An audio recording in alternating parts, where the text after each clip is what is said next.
नमस्कार, खास खबर देख रहे हैं आप और मैं हूं आपके साथ अवंतिका श्रीवास्तव। देश में जनसंख्या नियंत्रण के लिए नीति बनाने का मुद्दा अक्सर उठता है।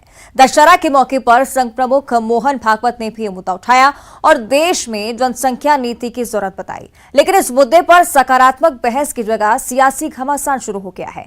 कांग्रेस आरएसएस की मंशा पर सवाल उठा रही है तो बीजेपी कांग्रेस पर निशाना साध रही है।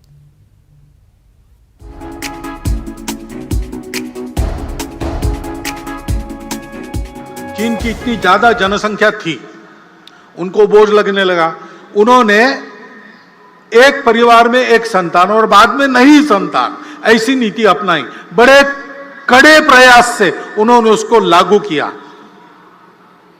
हुकुमशाह है, वहां डिक्टेटरशिप है, यशस्वी हो गए। लेकिन फिर उनके ध्यान में आ गया अब सब बूढ़े ही बूढ़े हैं, काम करने के लिए जवान कहां से आएंगे। तो अब उन्होंने दो संतति को प्रोत्साहन देना शुरू कर दिया। हमारे यहां क्या है, हमको भी विचार करना पड़ेगा। और केवल देश का प्रश्न नहीं है, जन्मदात्री तो माता होती है। वो हमारी मातृशक्ति का सशक्तिकरण हमने कितना किया है, उनका स्वास्थ्य कैसा है, उनको उनकी इच्छा क्या है, उनकी आवश्यकता क्या है। परिवार की भी आवश्यकता होती है, परिवार का भी विचार क्या है। ये एक समग्र विचार करके एक नीति बनानी पड़ती है। देश में जनसंख्या नीति को लेकर दिया गया संघ प्रमुख मोहन भागवत के इस बयान पर सियासी घमासान शुरू हो गया है। दशहरे के मौके पर अपने संबोधन में संघ प्रमुख ने देश में एक जनसंख्या नीति की जरूरत बताई थी। मोहन भागवत ने कहा था कि धर्म आधारित जनसंख्या के असंतुलन का मामला नजरअंदाज नहीं किया जाना चाहिए। अपने संबोधन में मोहन भागवत ने कहा कि जनसंख्या के असंतुलन के कारण भारत ने गंभीर परिणाम भुगता है। 1947 में भारत के विभाजन और पाकिस्तान के बनने के लिए धर्मों के बीच जनसंख्या में कथित असंतुलन को संघ प्रमुख ने जिम्मेदार ठहराया। संघ प्रमुख के इस बयान में कांग्रेस को सियासत नजर आ रही है। कांग्रेस आरएसएस की मंशा पर सवाल उठा रही है। देखिए, जनसंख्या नियंत्रण कानून देश की आवश्यकताओं के अनुरूप लागू किया जाना चाहिए, लेकिन आरएसएस जो जनसंख्या नियंत्रण कानून की मांग कर रही है, तो उसकी मांग के पीछे में राजनीति है, विद्वेष है। पहले तो आरएसएस के नेता यह नारा देते थे कि सभी हिंदुओं को 4-4 बच्चे पैदा करना चाहिए। वैसे लोग जो स्वयं शादी नहीं करते, दूसरों को प्रेरित करते हैं कि ज्यादा से ज्यादा बच्चे पैदा करो। अब आरएसएस के लोग अचानक बोलते हैं कि जनसंख्या नियंत्रण कानून लागू होना चाहिए। तो कहीं न कहीं आरएसएस की इस मांग के पीछे उसकी मंशा स्पष्ट नहीं है। उनको पहले अपनी मंशा स्पष्ट करनी चाहिए, उसके बाद इस कानून की मांग करनी चाहिए। आरएसएस पर हमला हो तो भला बीजेपी कैसे चुप बैठ सकती है। संघ प्रमुख के बयान पर कांग्रेस की आपत्ति पर बीजेपी ने पलटवार किया। बीजेपी का कहना है कि कांग्रेस के नेता मानसिक संतुलन खो चुके हैं। कांग्रेस को सवाल पूछने के बजाय ये बताना चाहिए कि जनसंख्या नियंत्रण पर उनका पक्ष क्या है। देश की जनता द्वारा लगातार नकारे जाने पर कांग्रेस के नेता अपना मानसिक संतुलन बार बार खो रहे हैं। अगर कोई संत महात्मा महापुरुष जनसंख्या नियंत्रण की बात करे तो इसमें शादी का विषय कहां से आ जाता है। और अगर शादी की ही चिंता करनी है तो पहले श्रीमान राहुल गांधी जी की चिंता कर ले। कांग्रेस को सवाल पूछने की बजाय यह स्पष्ट करना चाहिए कि देश में वो जनसंख्या नियंत्रण की पक्षधर है कि नहीं। जनसंख्या नियंत्रण को लेकर पहले भी बयान आए हैं। संघ प्रमुख के इस बयान पर इस मुद्दे पर एक बार फिर बहस छिड़ गई है। हालांकि ये बहस आरोप प्रत्यारोप तक सीमित है। बयान पर सियासी घमासान जारी है। Bureau report, news 18। चलिए और ज्यादा चर्चा इस पर हम करेंगे। हमारी सहयोगी ममता लांजेवार रायपुर से हमारे साथ लाइव जुड़ रही हैं, उनका हम रुख कर लेते हैं। ममता, आरएसएस प्रमुख की तरफ से शुरू हुई ये बयानबाजी अब छत्तीसगढ़ में घमासान का कारण बन गई है। कैसे देखा जा रहा है इससे? बिल्कुल, देखिए, इसके पहले भी अगर हम बात करें, जब आरएसएस का यहाँ पर शिविर हुआ था और वहाँ पर भी इसी तरह की बयानबाजी आई थी, तो उसको लेकर भी कांग्रेस ने सवाल उठाए थे। और अब एक बार फिर से कांग्रेस ने इस पर पलटवार किया है। कांग्रेस के संचार विभाग प्रमुख सुशील आनंद शुक्ला ने कहा है कि पहले आरएसएस से कहती थी कि अपने परिवारों में जो है वो जनसंख्या बढ़ाई जाए, और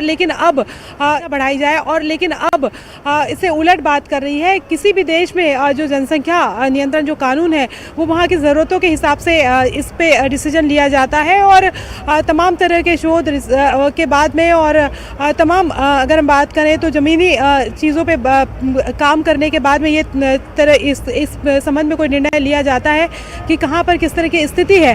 और अब उनका कहना है कि आरएसएस बेवजह इसको मुद्दा बना रही है, और एक बार फिर से कांग्रेस का ऐसा कहना है कि देश को बांटने की कोशिश ही है। कहीं भी जनसंख्या नियंत्रण कानून के पीछे उनकी मंशा यही है कि फिर से एक ऐसा कोई टॉपिक छेड़ा जाए जिससे देश में जो है अलग अलग समुदाय के प्रति किस तरीके से जो है एक कहे कि अलगाव जो है वो बढ़ा हो, ये कांग्रेस का आरोप है। जी बिल्कुल, चलिए बहुत बहुत धन्यवाद आपका ममता इस पूरी चर्चा के लिए। तो एक तरफ बीजेपी कांग्रेस जनसंख्या को लेकर आमने सामने है।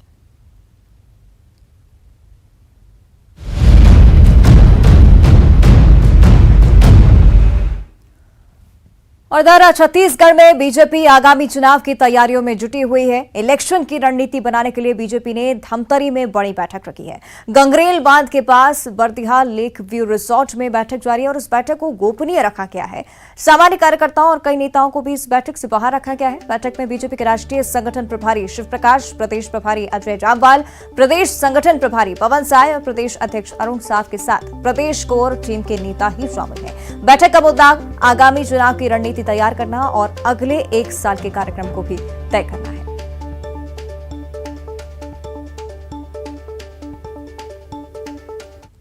बांध के तट पर बना ये बर्दिहा लेक व्यू टूरिस्ट कॉटेज पर्यटन के लिए बनाया गया है, टूरिस्ट के लिए बनाया है, लेकिन अंदर आज छत्तीसगढ़ की सबसे बड़ी राजनीतिक गतिविधि यहाँ पर चल रही है। भाजपा की जो है बहुत महत्वपूर्ण अहम बैठक अंदर चल रही है। इस गेट के अंदर जाना मीडिया के लिए अलाउ नहीं है, मना करके रखा गया है। अंदर आप देख सकते हैं भाजपा के झंडे और जो गाड़ियां हैं, सारे तमाम बड़े नेताओं और कार्यकर्ताओं की अंदर बैठक चल रही है। माना जा रहा है कि शुरुआत संगठन स्तर से की जा रही विधानसभा चुनाव की तैयारियों की, क्योंकि संगठन के राष्ट्रीय महामंत्री जो शिव प्रकाश हैं, प्रदेश के जो संगठन प्रभारी हैं और अजय जामवाल है, ऐसे बड़े चेहरे जो यहाँ पर बैठक ले रहे हैं। माना जा रहा है कि जो कार्यकर्ता हैं उन्हें बूस्टअप कैसे किया जाए, उन्हें रिचार्ज कैसे किया जाए, ताकि चुनाव में किस तरह से उतरेगी जब भाजपा मुद्दों को लेकर, तो एक एक बूथ तक, एक एक दरवाजे तक, एक एक मतदाता तक अपनी बात को कैसे पहुंचाएगी, ये सबसे बड़ी चुनौती होगी। और उसी की तैयारी इस जो बैठक में की जा रही है, कार्यकर्ताओं से बातचीत कर की जा रही, सारी रणनीति समझाई जा रही। दूसरा, कांग्रेस भी इस बैठक पर निगाह बनाए हुए है। कांग्रेस नेताओं के तंज आ रहे हैं। कांग्रेस की तरफ से कहा गया है कि भाजपा की स्थिति प्रदेश में चिंताजनक है, इसलिए इस तरह की बैठकों की सख्त जरूरत भाजपा को है। देखना होगा कि इस बैठक के बाद क्या नतीजे निकल कर आते हैं, किस तरह से भाजपा आगामी चुनावों के लिए खुद को तैयार कर पाती है और किस तरह से चुनाव में उतरेगी। अभिषेक पांडे, न्यूज़ 18 धमतरी। तो बीजेपी के इस बैठक पर कांग्रेस ने तंज कसा है। पीसीसी के कोषाध्यक्ष राम गोपाल अग्रवाल ने कहा है कि बीजेपी की स्थिति चिंताजनक है और ऐसे में चिंतन बैठक उन्हें करनी भी चाहिए। अब वो हर राजनीतिक पार्टी अपनी अपनी अलग अलग स्वरूपों में बैठक करती है।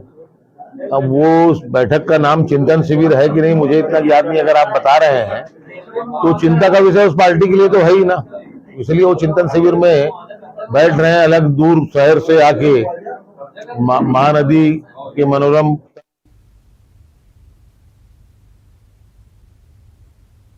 चलिए, तो एक तरफ बीजेपी की बैठक, दूसरी तरफ कांग्रेस का इस पर निशाना। ज्यादा चर्चा के लिए हमारे साथ सहयोगी अभिषेक पांडे जुड़ रहे हैं फोन लाइन पर। अभिषेक, एक तरफ बीजेपी की बैठक चल रही है, दूसरी तरफ बताया जा रहा है कि गोपनीय है ये बैठक, और दूसरी तरफ कांग्रेस भी कह रही है कि बीजेपी को जरूरत भी है इस बैठक की।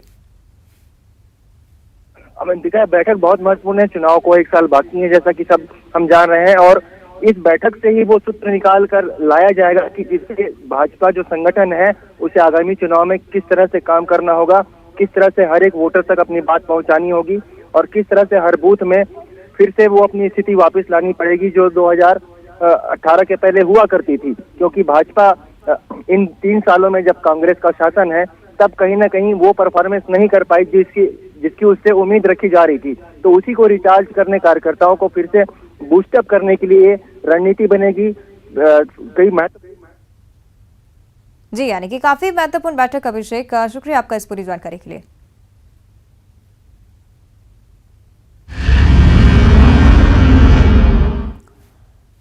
लोग अस्पताल में इलाज के लिए जाते हैं, लेकिन शिवपुरी में अस्पताल में भी अंधविश्वास का खेल चल रहा है। क्या कुछ हुआ है शिवपुरी के जिला अस्पताल में, इस रिपोर्ट में आपको दिखाएंगे।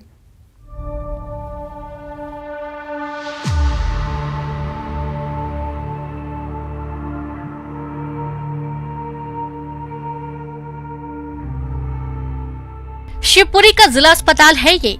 यहाँ मरीजों के इलाज के लिए डॉक्टर सहित तमाम संसाधन हैं, लेकिन यहाँ बैठे लोगों को देखिए, ऐसा लगता है कि इन्हें डॉक्टर से ज्यादा, मेडिकल साइंस से ज्यादा भभूति पर भरोसा है।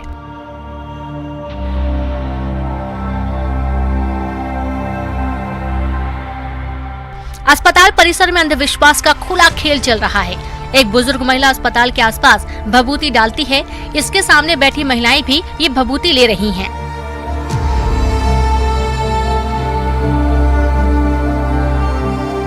बताया जा रहा है कि महिला की डिलीवरी के बाद बच्चे की हालत ठीक न होने पर उसे पोहरी से जिला चिकित्सालय रेफर किया गया था। मासूम को SNCU में भर्ती कराया गया। डॉक्टर मासूम के इलाज में जुटे हैं, लेकिन परिजन मासूम की सलामती के लिए अंधविश्वास का सहारा ले रहे हैं।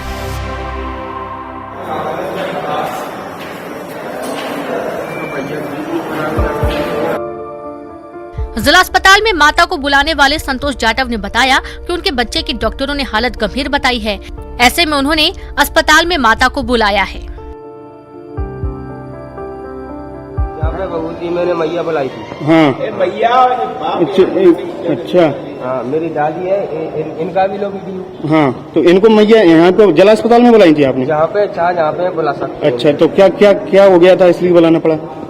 इसलिए बुलाना पड़ा, डॉक्टर ने बुलाया कि बस पता नहीं है कि बच्चा शाम तक जिंदा रहेगा या नहीं रहेगा, इसलिए मैंने बुलाया। जिला अस्पताल में अंधविश्वास का खेल चल रहा है। इस बारे में सिविल सर्जन से पूछे जाने पर उन्होंने अपनी सफाई दी। सिविल सर्जन का कहना है कि बच्चा SNCU में है, उसकी झाड़ फूक नहीं की गई। इनका कहना है कि परिजन अस्पताल परिसर में क्या कर रहे थे उन्हें नहीं पता। जो भभूति परिजन बैठे रहते हैं, परिजन क्या करते हैं, आना कोई भभूत नहीं गई है बच्चे के पास, न बच्चे कोई झाड़ फूक हुई है, बच्चा ऐसे। औलाद की जान खतरे में हो तो माता पिता की परेशानी समझी जा सकती है, लेकिन ये समझना भी जरूरी है कि अंधविश्वास भी खतरनाक है। इस मामले में सिविल सर्जन भी अपनी जिम्मेदारियों से पल्ला नहीं झाड़ सकते। अस्पताल परिसर में अगर झाड़ फूक या अंधविश्वास से जुड़ी घटना होती है तो इसे रोकने के साथ साथ ऐसा कर रहे लोगों को समझाना भी इनकी जिम्मेदारी है।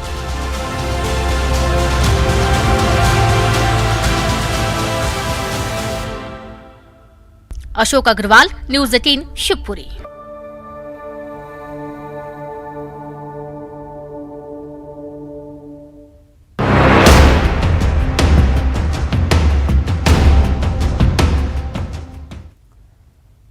सेल्फी का शौक कई बार जानलेवा साबित होता है और इसके बाद भी लोग जान जोखिम में डालते हैं। ऐसी ही तस्वीरें पन्ना से सामने आई हैं। यहां लोग बाघ के साथ सेल्फी लेते नजर आए।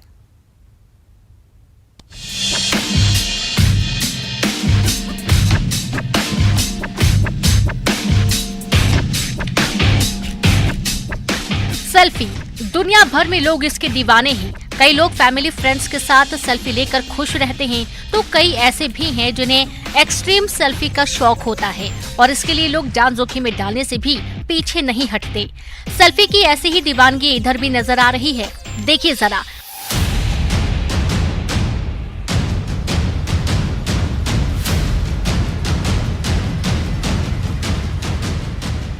टाइगर वाली ये सेल्फी जंगल से निकलकर बाघ रोड पार कर रहा है और ये जनाब सेल्फी लेने में जुटे हैं। सभी ने अपने मोबाइल का कैमरा बाघ पर फोकस कर रखा है। ऐसा लग रहा है मानो बाघ न हो, इनका बेस्ट फ्रेंड हो। बाघ के साथ सेल्फी की ये तस्वीरें पन्ना टाइगर रिजर्व की हैं। यहाँ बाघ रोड पार कर रहा था। इस दौरान मौके पर मौजूद लोग अपनी जान जोखिम में डाल सेल्फी लेते दिखाई दिए।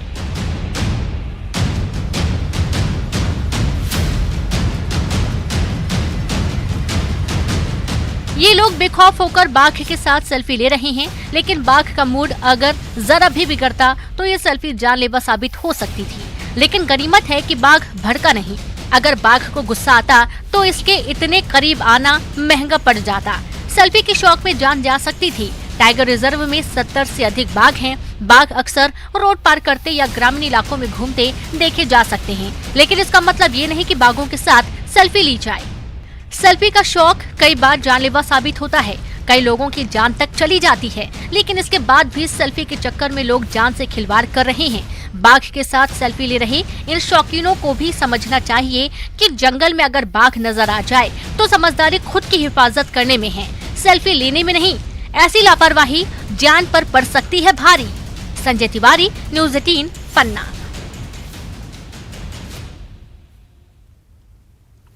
तो इस पैकेज से आप भी सीख लें और इस तरह की जानलेवा सेल्फी बिल्कुल ना लें। इसी के साथ इस खास खबर में फिलहाल इतना ही। बने रहिए न्यूज़ 18 के साथ।